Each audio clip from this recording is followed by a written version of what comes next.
वंचित बहुजन आघाडीचे अध्यक्ष प्रकाश आंबेडकर यांनी बुधवारी पुन्हा एकदा मराठा आरक्षणासाठी रान पेटवणाऱ्या मनोज जरांगे पाटलांना लोकसभेची निवडणूक लढवण्याचे आवाहन केले आहे. मनोज जरांगे यांनी कोणत्याही पक्षाचा आधार न घेता जालना येथून लोकसभेची निवडणूक लढवावी. कारण मराठा आरक्षणाचा लढा स्वतःच्या शरीराचा त्याग करून लढण्यात काहीही अर्थ नाही.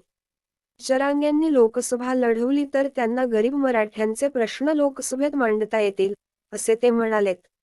प्रकाश आंबेडकर यांनी बुधवारी येथे पत्रकारांशी संवाद साधला.